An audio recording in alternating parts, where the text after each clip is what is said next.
الجميله ميساء مغربي، احلى اطلاله بنشوفها في مهرجان القاهره هي ميساء. الله يخليك. ثانك يو فيري ماتش ميرسي. عايزين نتكلم بقى عن الاطلالات المميزه ونتكلم عن شياكتك النهارده على النهارده اخترت من ديزاينر عربيه اللي هي نور فتح الله ليذر. حبيت حاجه تكون شتوي مختلفه شويه وسيمبل. وميك اب بتاعي لونكوم ندى سويدان. ماي باج فروم جور، شوز فروم جور، شعري الصغير. سهل ان احنا يبقى في حاجات في الخليج بالذات انها اعتقد الوهج ده لازم يبقى عالي قوي عندكم، فده فعلا الوهج بتاعي سواء اكسسوارات اكتر، لبس اغلى، براندات اعلى، ده فعلا. لا، هي مش بالغالي، هي بالحاجة اللي بتليق لك ومش بالكتير.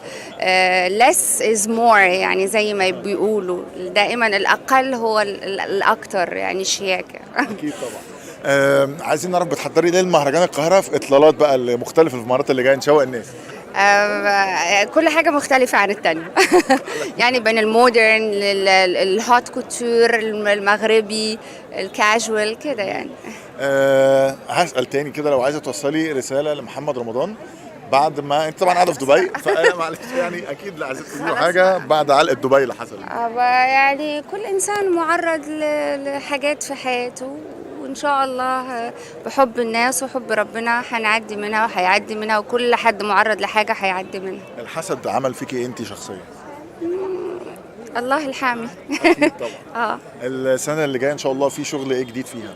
نجهز لدراما، يعني حلقات منفصلة متصلة خليجي بيست على ترو ستوريز، على وقائع حقيقية من ملفات القضاء، وبنجهز لحاجة عربي برضه. أكيد.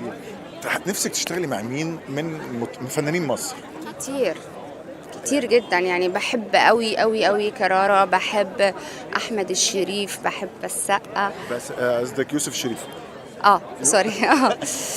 يعني في ناس كتير انا بحب شغلهم. مين من المخرجين اللي بيلفت نظرك برضه شغله؟ مروان حامد، دكتور شريف عرفة، اكيد. في ناس كتير، في مخرجين كتير حلوين قوي يعني. في مخرج صغير بس شاطر جدا وانا بحب شغله، كنت في الجزائر اديته جايزه فيلم القصير اللي هو شريف البنداري، ويعني ونفسي اشتغل معاه. بحب شغله. شايفه تكريم منى زكي ازاي، وشايفه وجودها كمان في مهرجان القاهره وهي صغننه كده ولسه بتتكرر في مهرجان القاهره؟ متعودين على تكريم الكبار، شايفه ده ايه؟ لا بالعكس، هو التكريم على الانجاز. منى زكي بقالها اكتر من 22 ولا 23 سنه بتشتغل، كل اعمالها تدرس بصراحه، يعني مفيش دور ممكن تنساه، كل الادوار هي خالده وتدرس، فالتكريم ملوش علاقه بالسن. اكيد.